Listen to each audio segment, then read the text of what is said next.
C'est parti pour 22 km jusqu'à Triacastella. Et le temps est très nuageux.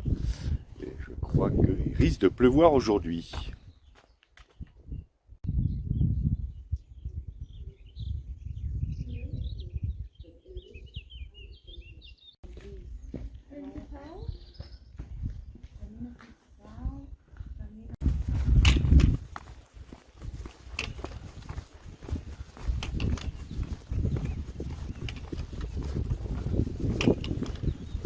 On m'avait dit, tu verras, le climat de la Galice, c'est comme celui de la Bretagne.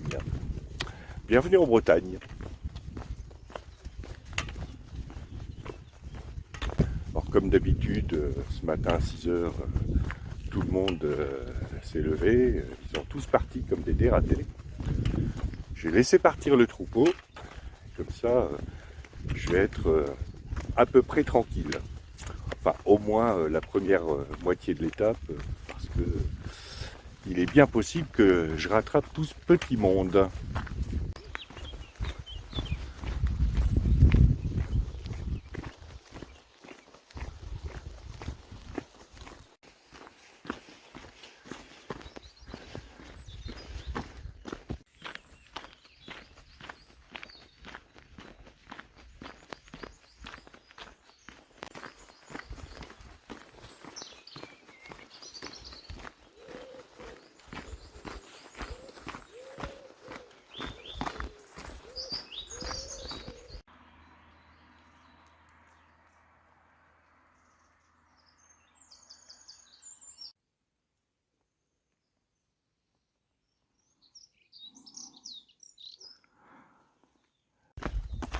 Arion à terre, ou grande limace, ou limace noire, ou loche noire.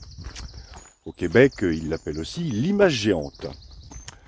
C'est un mollusque gastéropode de la famille des Arionidae.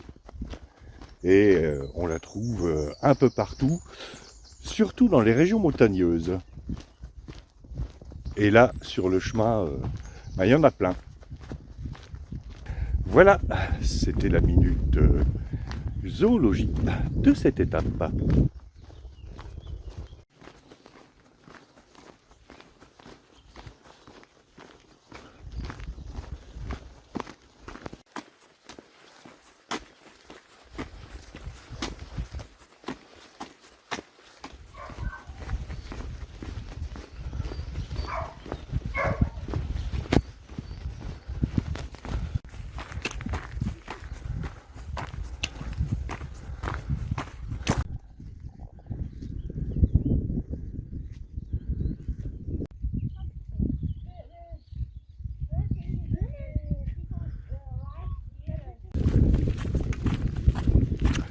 Voilà le type de mobilier urbain, entre guillemets, qui devrait donner des idées à Anne Hidalgo.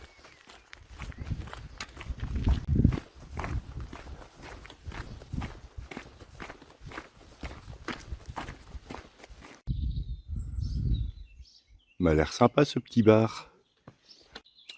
Pause Napolitana. C'est un espèce de pain au chocolat. Ne suis pas mauvais.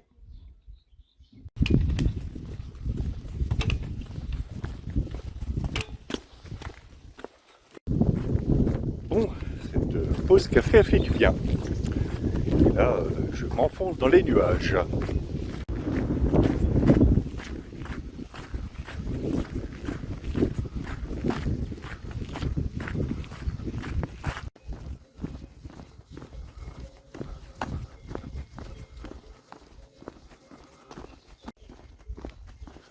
La première partie de cette étape, c'est une succession de montées et de descentes, puis des montées qui peuvent être quelquefois assez raides. Donc à froid, ça surprend un peu.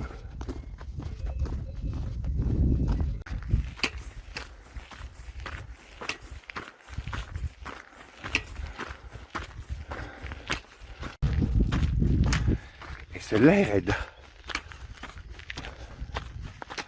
Voilà, je viens de passer le point culminant de l'étape. Et maintenant, ça va descendre. Ça va descendre, mais vers je sais pas où.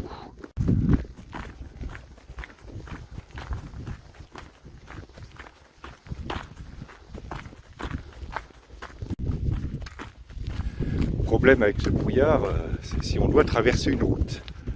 Parce que là, on n'y voit pas à 50 mètres.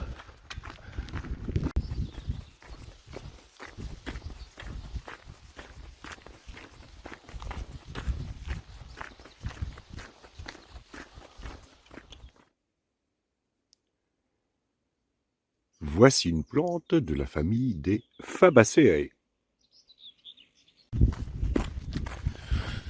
Et c'est tout simplement des genêts.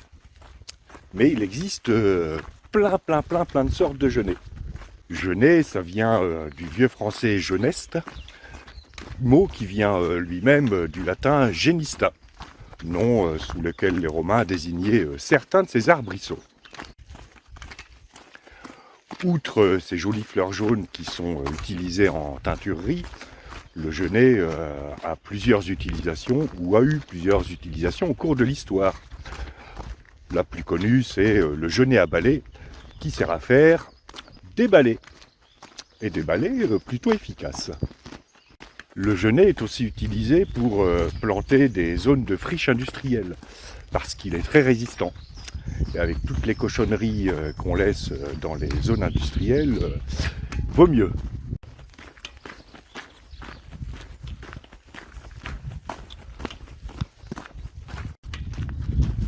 Le genêt est aussi utilisé pour valoriser les terres en jachère.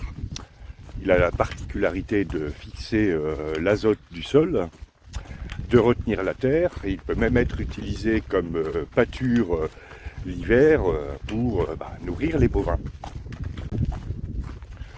Une autre utilisation du genêt peu connue et qui s'est arrêtée au XIXe siècle, c'est l'utilisation de ces fibres, et particulièrement des fibres de la variété genêt d'Espagne, pour faire des draps de lit. Il paraît qu'une fois tissé et apprêté, le toucher est très lisse et très doux. Évitez de faire des draps de lit avec le genêt directement, sinon ça va gratter un peu. Bien évidemment, le genêt ne doit pas être confondu avec l'ajonc, qui a des piquants. Si vous vous plantez dans les genêts, vous avez des chances peut-être de fonder une dynastie royale britannique, voire les plantes à genêt. Si vous tombez dans les ajoncs, ça va juste vous faire mal. Voilà, c'était la minute botanique de cette étape.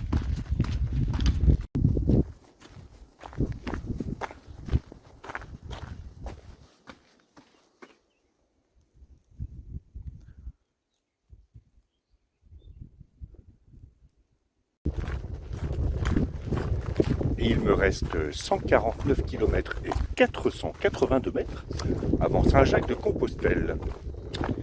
C'est quand même vachement précis. Hein. Bon, on va dire qu'il reste moins de 150 km. Alors voilà des poules qui sont choyées, parce qu'elles ont un poulailler isolé pour l'hiver.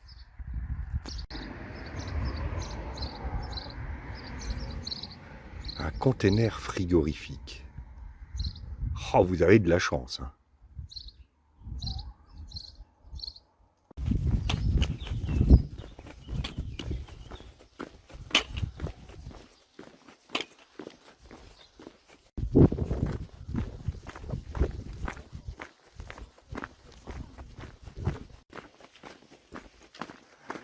Bon, ça semble s'éclaircir un peu.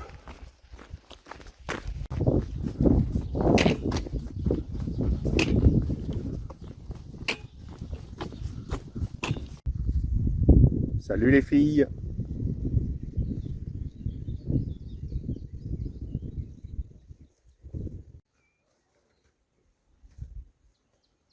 Et là, il y a un corbeau énorme.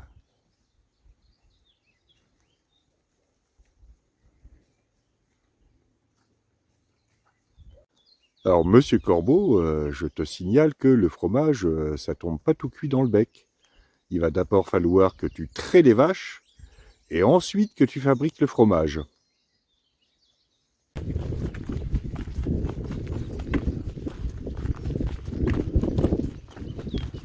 Je crois apercevoir Tria Castella au fond de la vallée là-bas.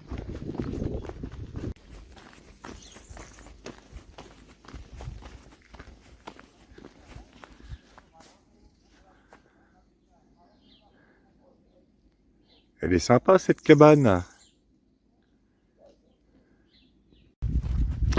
On dirait presque une maison des Schtroumpfs.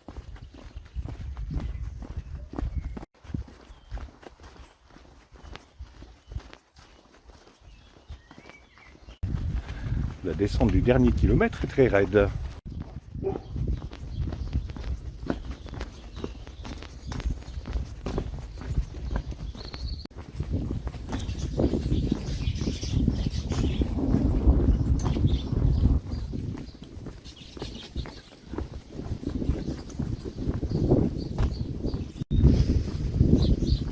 Ça sent la campagne dans ces rues.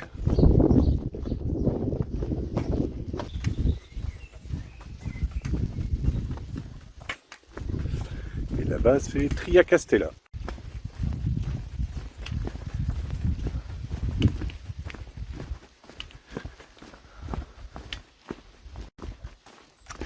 Cette étape aura été finalement sympathique, nonobstant le brouillard.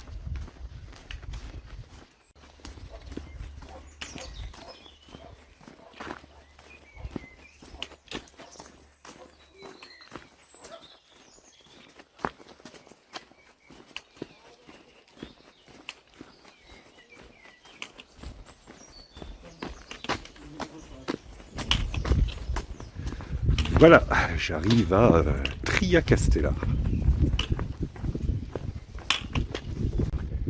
Et mon hébergement est encore à quelques centaines de mètres, à peu près à la sortie du village. Il est temps que j'arrive parce que là il commence à crachiner. Donc avec un peu de chance, je ne serai pas obligé de poser le sac pour mettre la veste.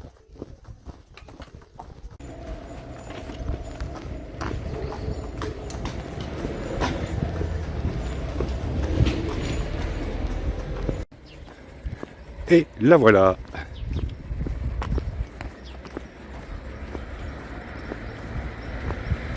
Voilà, fin de cette étape qui s'est bien déroulée et j'arrive plus tôt que prévu puisque je suis arrivé à midi.